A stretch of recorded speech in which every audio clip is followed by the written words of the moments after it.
ચેપ્ટરની અંદર next topic ચાલુ કરીએ બાળકો, બરાબર. પારજનનિક પ્રાણી. તો કે પારજનનિક પ્રાણીઓ શું? તો કે જે પ્રાણીઓની અંદર તેના મૂળભૂત ડીએનએ ની અંદર ચેન્જીસ કરવામાં આવ્યો હોય અથવા વિદેશી ડીએનએ દાખલ કરી તેના મૂળભૂત ડીએનએ ની અંદર બદલાવ કરવામાં આવ્યો હોય તેને શું કહેવાય? પારજનનિક પ્રાણીઓ કહેવાય છે. હાલની તકે વિવિધ પ્રકારના પ્રાણીઓ, ગાય, ભેંસ, ઘેટા, બકરા, બરાબર, વિવિધ પ્રકારના પારજનનિક પ્રાણીઓ નિર્માણ કરવામાં આવે છે. તેમાંથી 95% થી વધારે કેટલા પ્રાણીઓ છે? ઉંદરો. 95% થી વધારે ઉંદરો જે પારજનનિક પ્રાણીની અંદર સમાવેશ થાય છે. તો તે આપણને લખીએ અહીંયા એવા પ્રાણીઓ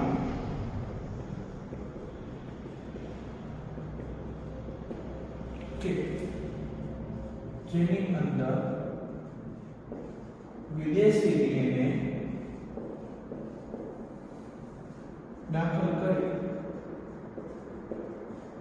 તેના મૂળભૂત ડીએનએ ની અંદર બદલાવ કરવામાં આવ્યો હોય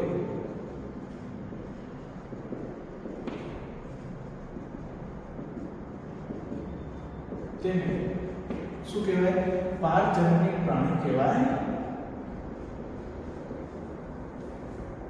પ્રાણીઓ કહેવાય છે.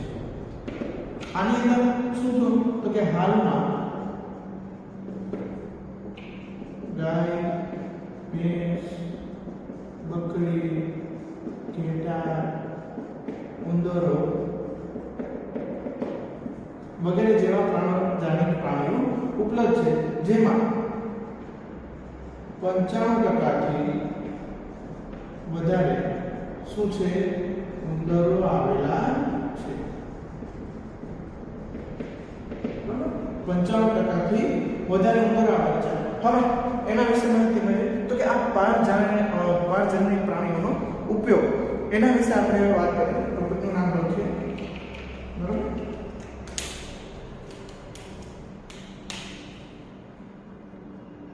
પારજનનિક પ્રાણીઓનો ઉપયોગ. હવે આના વિશે આપણે માહિતી મેળવીએ બાળકો. પારજનનિક પ્રાણીઓ તો કે સૌપ્રથમ તેનો ઉપયોગ કેમાં થાય? તો કે સામાન્ય દેહ ધર્મ વિદ્યા અને વિકાસ માટે, કે મનુષ્યની અંદર જે તે જનીન છે તે સતત વૃદ્ધિ પામતો હોય, વૃદ્ધિકારક જન્મ હોય કે તે શું કરે કે મનુષ્યની અંદર વૃદ્ધિનો સર્જે, જેમ કે ઇન્સ્યુલિન. હવે આવા જનીનોનો અભ્યાસ કરવા માટે શેનો ઉપયોગ થાય? પારજનનિક પ્રાણીઓનો ઉપયોગ થાય છે. તો તેના વિશે લખીએ. પારજનનિક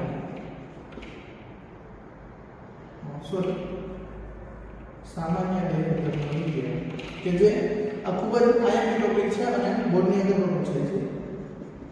દેહ ધર્મ વિદ્યા અને વિકાસ. તો કે આની અંદર શું કરવામાં આવે? તો કે જે વૃદ્ધિકારક જનીનો છે તેનું શું કરવામાં આવે છે?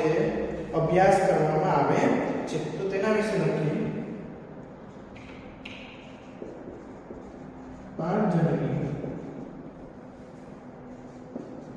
પ્રાણીઓનો ઉપયોગ જે મનુષ્યની અંદર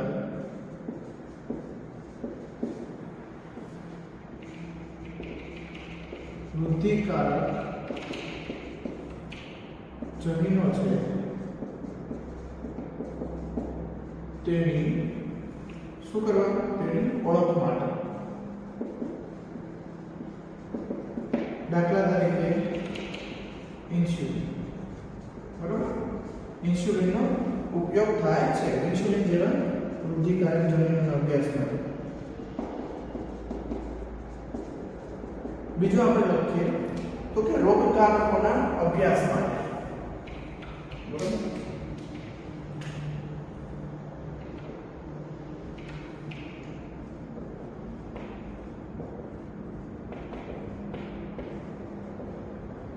અભ્યાસ માટે કે જે જનીનની ઉણપથી થતા રોગ છે તેના અભ્યાસ માટે અથવા તેનું પારજનનિક મોડેલ તૈયાર કરવામાં આવે, જેના લીધે શું થાય કે તે જનીનની રોગ છે, જનીન ઉણપથી થતા રોગ છે તેના વિશે આપણે માહિતી મેળવી શકીએ. હાલની તકમાં જે પારજનિક મોડલ છે તેમાં સંધિવા, અલ્ઝાઇમર, એમ્ફીસેમા, કેન્સર એવા વિવિધ પ્રકારના જે રોગો છે તેના પારજનિક મોડલ એટલે કે પારજનિક પ્રાણીઓ તૈયાર કરવામાં આવે છે, જેના લીધે આપણે શું કરી શકીએ તો કે તે રોગ વિશે અભ્યાસ કરી શકીએ. તો તેના વિશે આપણે વાંચીએ.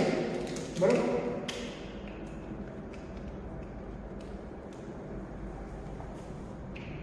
પારજનિક પ્રાણીનો ઉપયોગ. બરાબર, જનીનની ઉણપથી થતા રોગ માટે જાણકારી મેળવવા માટે થાય છે, કે જેમાં મનુષ્ય શરીરને સમાન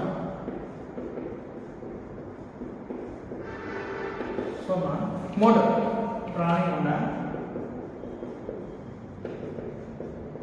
મોડલ તૈયાર કરવામાં આવે છે. મનુષ્ય શરીરને સમાન મોડલ. હવે કયા કયા રોગના અભ્યાસ જે જણકની ઉણપથી થતા રોગો માટે છે તેની જાણકારી મેળવવા માટે તો કે કેન્સર, સિસ્ટિક ફાઇબ્રોસિસ,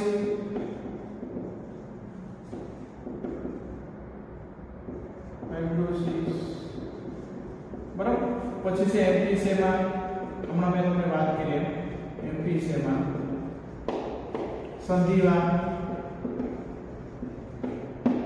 અને અલ્ઝાઇમર જેવા રોગોનો પારજનિક મોડલ તૈયાર છે. હવે નેક્સ્ટ આપણે સમજીએ રોગકારકોને અથવા જૈવિક નિપજો. જૈવિક નિપજો તરીકે પ્રાણીઓનો ઉપયોગ.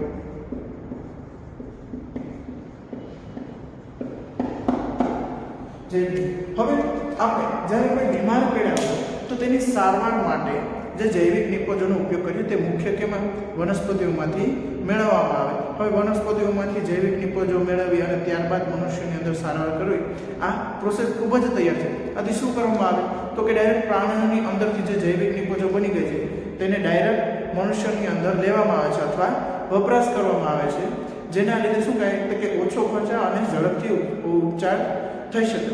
આવી રીતે એનું ઉદાહરણ આપણે આપેલું કે આલ્ફા મનુષ્યની અંદર આલ્ફા-1 ટ્રિપ્સિન છે કે જેનો ઉપયોગ એમ્ફીસેમાની સારવાર માટે કરવામાં આવે છે. બરાબર, એવી જ રીતે કઈ રોગો સિસ્ટિક ફાઇબ્રોસિસ અને ફિનાલ્કેટોલ્યુરિયાનો ઉપયોગ સારવાર માટે ઉપયોગ કરવામાં આવેલો હતો. તો તે અહીંયા લખીએ આપણે. તો કે હમણાં મેં તમને વાત કરી મનુષ્યના રોગોના ઉપચાર માટે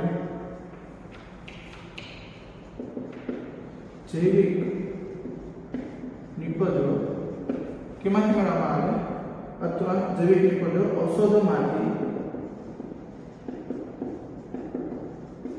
મેળવવામાં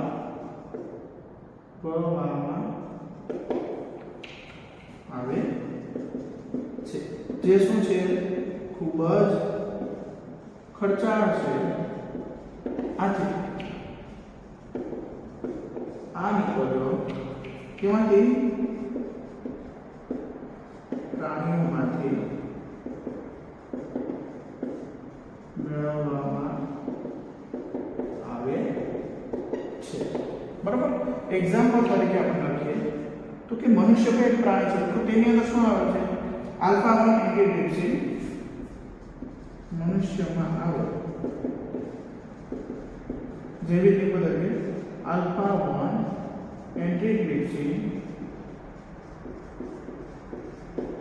ઉપયોગ જે શું કરે છે કે જૈવિક નિપજો તરીકે મનુષ્યની આવે છે એમ્ફીસેમાની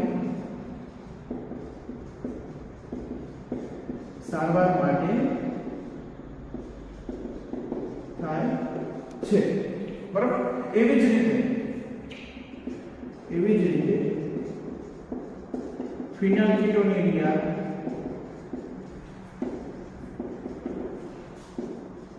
એટલે કે પીકેયુ અને સિસ્ટિક ફાઇબ્રોસિસ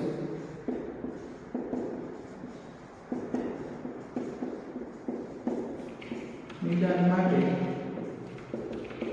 પ્રયાસ કરવામાં આવ્યો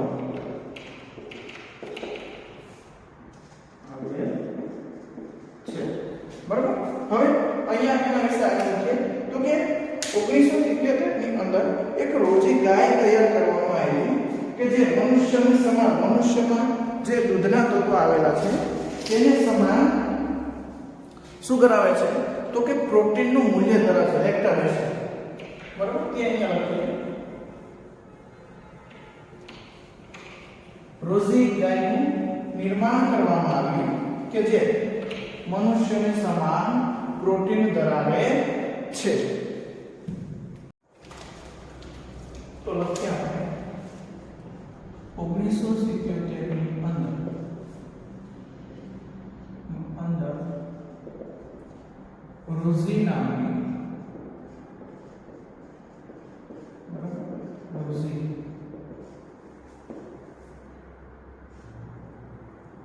ગાયનું નિર્માણ કરવામાં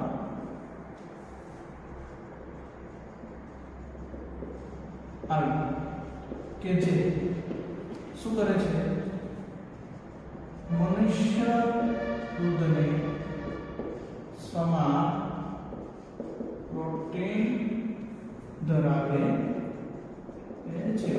આશરે 1 લીટરની અંદર 2.4 ગ્રામ તે શું ધરાવે છે લેક્ટાબ્યુમિન ધરાવે છે, જે માનવ શિશુ માટે ખૂબ જ ઉપયોગી છે. કે જે માનવ શિશુ માટે શું છે ખૂબ જ ઉપયોગી. સામાન્ય ગાય કરતા રોજી ગાય છે તે પ્રોટીનનું મૂલ્ય વધારે ધરાવે છે. નેક્સ્ટ આની અંદર સમજીએ બાળકો તો કે રસી સુરક્ષા કેટલા મોટો પોઈન્ટ છે જો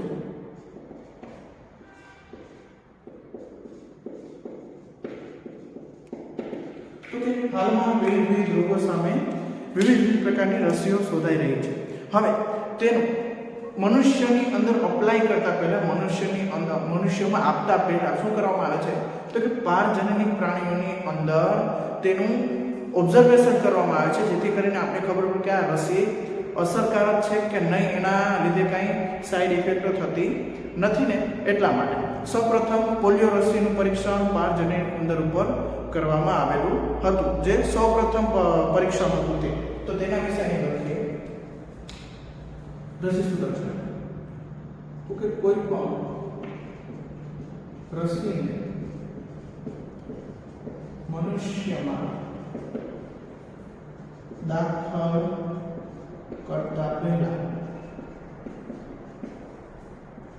પારજનનિક પ્રાણીઓની અંદર દાખલ કરી તેનો અભ્યાસ કરવામાં આવે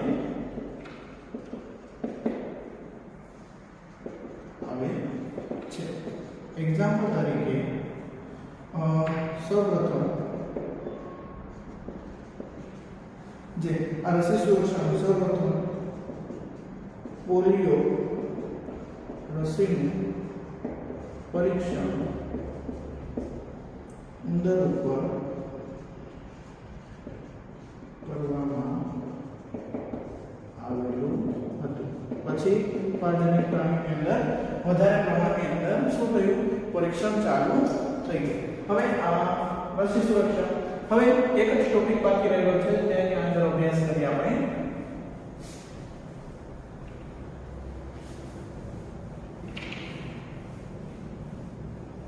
રાસાયણિક દવા કે આપણે જે વિવિધ પ્રકારના દવાનું સેવન કરીએ છીએ બરોબર, તો તે ડાયરેક્ટ ફેક્ટરીમાં બની અથવા કોઈ ફાર્મસીમાં બનીને ડાયરેક્ટ મનુષ્યની અંદર અપ્લાય કરવામાં આવતી નથી. તેની પહેલા શું કરવામાં આવતું? પ્રાણીઓની અંદર તેનું પરીક્ષણ કરવામાં આવે છે કે પ્રાણીઓને સીધા આ રસાયણોને સંપર્કમાં લાવવામાં આવે છે, જેથી કરીને તેની સાઈડ ઇફેક્ટ આપણે ખબર પડે.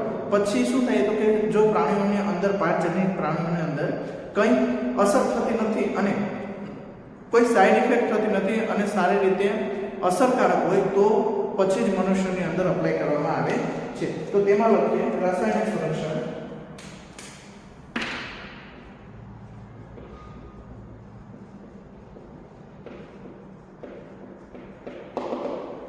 બરોબર, કોઈ રસાયણને માનવ શરીરમાં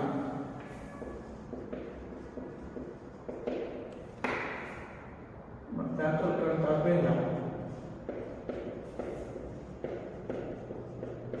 તેનું પરીક્ષણ કરવામાં આવે છે. પારજન્ય પ્રાણીઓને સીધા રસાયણના સંપર્કમાં લાવવામાં આવે. બરોબર કે આ પાંચમો ટોપિક કે જે આપણે એક્ઝામની અંદર પૂછાય અને નીટની અંદર પર ક્યારેક MCQ પૂછાઈ જાય તો આપણે તેના વિશે જાણકારી મળે, જેથી કરીને આ યાદ રાખવા ખૂબ જ અગત્યના છે.